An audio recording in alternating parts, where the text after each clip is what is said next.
വൈകുന്നേരം എൻ്റെ കെട്ടിയൊന്ന് ചോറും കൊടുത്ത് ആ കലവും കഴുകി വെച്ചിട്ട് ആ നേരം മുതൽ ഞാനൊരു കൊടുക്കുന്ന ആലോചനയാണ് വൈകിട്ട് എന്തുണ്ടാക്കും. എൻ്റെ അമ്മ എന്തെങ്കിലും എളുപ്പം പറയും പുട്ടുണ്ടാക്കാം, പറ്റൂല, എന്നും പുട്ടല്ലേ തിന്നണത്. അപ്പോൾ എൻ്റെ അമ്മ പറഞ്ഞു നീ നിൻ്റെ ഇഷ്ടത്തിന് എന്തോ ഉണ്ടാക്കിയോ, എന്നെ ഒന്നിനും വിളിക്കരുതെന്ന്. ഒരുപാട് നേരം ആലോചിച്ച് ഞാൻ പറഞ്ഞു നമുക്ക് ഇടിയപ്പം ഉരുളക്കിഴങ്ങറി ഉണ്ടാക്കാമെന്ന്. ഇടിയപ്പം ഉണ്ടാക്കണത് ആലോചിക്കുമ്പോഴേ വെപ്രാളമാണ്. കാരണം നമ്മളെ ഇടിയപ്പച്ചിൽ ആ സംഭവം പിഴിഞ്ഞെടുക്കാൻ ഇത്തിരി കഷ്ടപ്പാടാണ്. പക്ഷെ തിന്നണം മതിയൊക്കെ വിചാരിച്ച് പിന്നെ കഷ്ടപ്പാടെന്ന് വിചാരിച്ചിട്ട് കാര്യമില്ല. 8 മണി വരെ ഇരുന്ന് ആലോചിച്ച് 8 മണിക്ക് ശേഷം നേരെ കളത്തിലോട്ടൊന്ന് ഇറങ്ങിയിട്ടുണ്ടായിരുന്നു. എന്നിട്ട് കിഴങ്ങിനുള്ള സംഭവങ്ങളൊക്കെ അരിഞ്ഞുകൊണ്ടിരുന്നപ്പോഴത്തേക്ക് ഇക്ക റംസാനെ ട്യൂഷൻ കഴിഞ്ഞ് വിളിച്ചുകൊണ്ട് വന്നിട്ടുണ്ടായിരുന്നു. അപ്പോൾ വന്ന വഴിക്ക് ഞാൻ കുറച്ച് സാധനങ്ങളുടെ ലിസ്റ്റ് ഇട്ട് കൊടുത്തിട്ടുണ്ടായിരുന്നു. അതൊക്കെ മേടിച്ചുകൊണ്ട് വരുവാണ്. നാളെ റംസാന് ലഞ്ചിന് കൊടുത്ത് വിടാൻ വേണ്ടിയിട്ട്. കുറേ നാൾ കൊണ്ട് വിചാരിക്കുന്നുണ്ടായിരുന്നു ഒരു സംഭവം ഉണ്ടാക്കണമെന്ന്.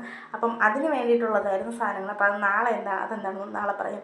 അപ്പം നമുക്ക് ഇന്നത്തെ വിഷയത്തിലോട്ട് വരാം. അതൊക്കെ എടുത്തൊന്ന് ഒതുക്കി വെച്ചിട്ട് അവിടെ തന്നെ എടുത്ത് വെച്ചിട്ട് ബാക്കി ഇതൊക്കെ അരിഞ്ഞ് പറക്കി ഞാൻ കുക്കറിൽ എണ്ണയൊക്കെ ഒഴിച്ച് കടുവൊക്കെ തളിച്ച് കിഴങ്ങ് കറിക്കുള്ള കാര്യങ്ങളൊക്കെ ചെയ്ത് വെച്ചിട്ടുണ്ടായിരുന്നു. കുറച്ച് ഉപ്പ് മഞ്ഞപ്പൊടിയൊക്കെ ഇട്ട് കുക്കർ അങ്ങോട്ട് അടച്ച് വെച്ച് അത് അവിടെ വേകാൻ വേണ്ടി വെച്ചിട്ടുണ്ടായിരുന്നു.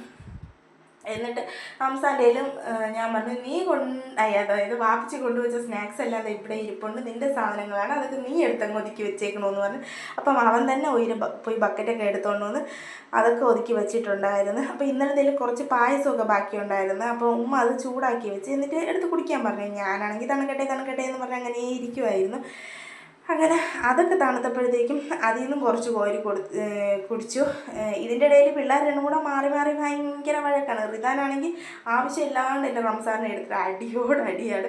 ഞാൻ വഴക്ക് പറഞ്ഞപ്പോഴത്തേക്കും പിന്നെ പിണങ്ങി ഒരു മൂലയിൽ പോയി ഇരിപ്പായിരുന്നു. ഞാൻ പായസമൊക്കെ കുടിച്ചു കഴിഞ്ഞപ്പോഴത്തേക്കും തന്നെ അവിടെ ഇടിയപ്പത്തിനുള്ള വെള്ളം തിളച്ച് വന്നിട്ടുണ്ടായിരുന്നു. പിന്നെ മാവൊക്കെ എടുത്ത് നമുക്ക് ഇപ്പോൾ ഈ പായസം ഇങ്ങനെ ചിലതൊക്കെ കഴിച്ചത് കൊണ്ട് തന്നെ ഒരുപാടൊന്നും വേണ്ട, ആൾക്ക് 2 വെച്ച് മതി. അപ്പോൾ ഇക്കാക്ക് രാത്രി വേണ്ടാന്നും പറഞ്ഞിട്ടുണ്ടായിരുന്നു. അപ്പോൾ എനിക്ക് ഉമ്മാക്ക് പിള്ളേർക്ക് അത്രയും മതി. പക്ഷേ ഈ സാധനം ഒന്ന് എടുക്കണ്ടേ, എൻ്റെ ഐഡിയയായിപ്പോയി. അതുകൊണ്ട് ഞാൻ കഷ്ടപ്പെട്ടാണെങ്കിൽ ഈ സംഭവം പിഴിഞ്ഞെടുത്തു.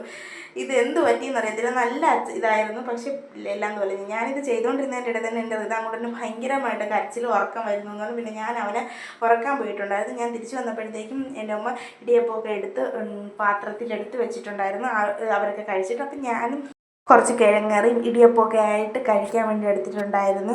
കഷ്ടപ്പെട്ടാലും വേണ്ടില്ല, ഇടിയപ്പമൊക്കെ തന്നെ കഴിക്കണമെന്ന് എന്നെപ്പോലെ വാശിയുള്ളവരാണോ നിങ്ങൾ എങ്കിൽ കമൻറ്റ് ചെയ്യൂ. അപ്പം അത്രയേ ഉള്ളൂ. വീഡിയോസ് ഇഷ്ടപ്പെട്ടാൽ ലൈക്ക് ചെയ്യണം. Tata bye bye, see U.